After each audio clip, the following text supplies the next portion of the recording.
ગઈકાલે ફેસબુક ઉપર મેં એક વિડીયો શેર કર્યો હતો રાયડાની અંદર દૂધ ગોળનો સ્પ્રે કરવા માટેનો. તો આજે મારા એક મિત્રનો મેસેજ આવ્યો કે તમે છોકરાઓને પાવો દૂધ ગોળ અને રાયડાની અંદર એનો સ્પ્રે મત કરાવો. તો હું એની થોડીક ચોખવટ કરું કે જે ખેડૂત મિત્રો રાયડાની ખેતી કરે એ લોકો પોતાનો 4 વીઘાનો ખેતર હોય તો એ 4 વીઘાના ખેતરની અંદર તમે 1 વીઘાની અંદર સ્પ્રે કરજો આ દૂધ ગોળનો અને 3 વીઘાની અંદર સ્પ્રે ન કરતા. હવે તમે જે દિવસે રાયડો કાપવા જશો અથવા ઠેસરે લેશો ત્યારે જે 1 વીઘાનો રાયડો છે એ અલગ લેવાનો તમારે, અને જે 3 વીઘાવાળો રાયડો તમે સ્પ્રે કરેલો નથી એને અલગ લેવાનો. અને એ ભાગીદાર જોડે નહીં કપાવવાનો, તમારે જાતે કાપવાનો.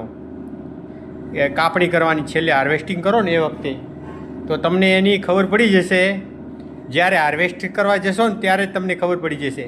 અને જે દિવસે દૂધ ગોળનો સ્પ્રે કરો ત્યારે દૂધ ગોળનો સ્પ્રે કરો ને ત્યારે તરત જ એના પાછળના દિવસે તમે ખેતરની અંદર નિદર્શન કરજો.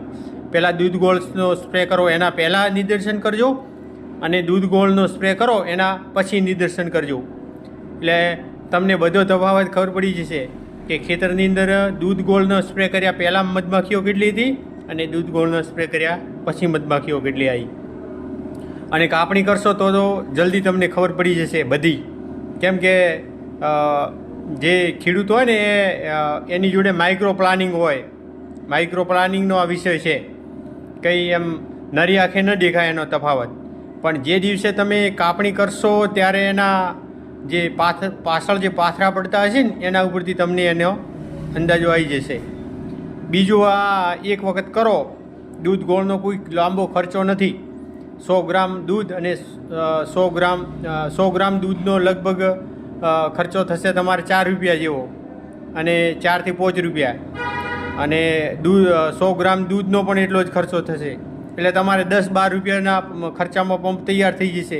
1 વીઘાની અંદર તમે સ્પ્રે કરશો તો મિનિમમ 4-5 પંપ સ્પ્રે કરશો તો 50 રૂપિયાના દૂધ ગોળની અંદર તમારો સ્પ્રે પતી જશે. એટલે કંઈ પણ વિષયની અંદર કોઈ વિડીયો બનાવ્યો હોય, આ વિડીયો મેં ખુદે મારા રિસ્પોન્સિબિલિટી ઉપર બનાવ્યો છે, તો તમે એક વખત એનો યુઝ કરો. અને બધા આખા ખેતરમાં ન કરો તો ભલે કંઈ વાંધો નહીં, તમે એક વીઘાની અંદર કરો એટલે ખબર પડે તમને.